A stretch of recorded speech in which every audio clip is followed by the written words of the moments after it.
I think the most important trait of a successful founder for me is, somebody who can build people. I always say that being able to multiply myself in people to do what I can do 100 times, which means 100 people who are as good or even better than I am, is probably going to be one of the biggest things that I can do. So thinking and being, which ties into humility, being able to understand that it's not about me. What I'm building is bigger than Victor. It should outlive Victor. And so create a team, support them, coach them, mentor them, put them in places where it shows their strength, and then be able to push the brand vision forward. I think that is really important. And of course, the humility to listen. We build organizations that sometimes become bigger than we ever imagined they could be. But I need to know that I'm not so special than any other human being that is around me. They have a voice, sometimes a more important voice than I have. I don't have all the answers. And so turning back to somebody and saying, hey, what do you think? And they tell me something and we try it. And I build their confidence, and later they can even do greater things than I can.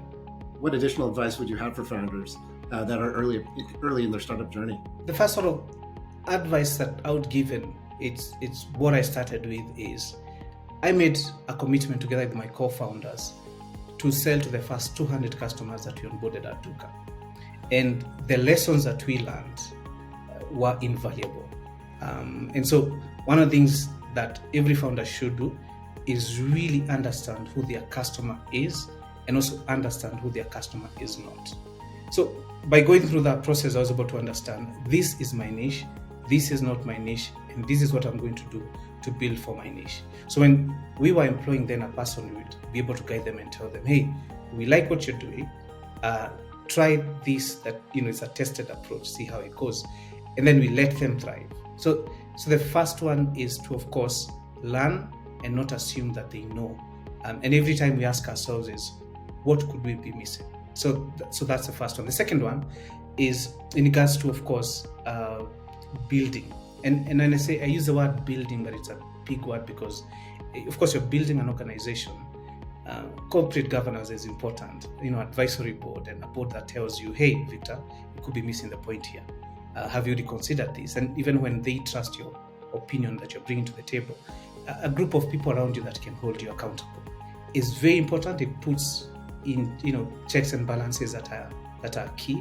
But it's building a corporate governance, building a team, building a company by putting structures. I think we've seen startups that have raised lots of money only to become hit by government fines because of having missed some things that are important. And of course that messes things up. And lastly is being a leader.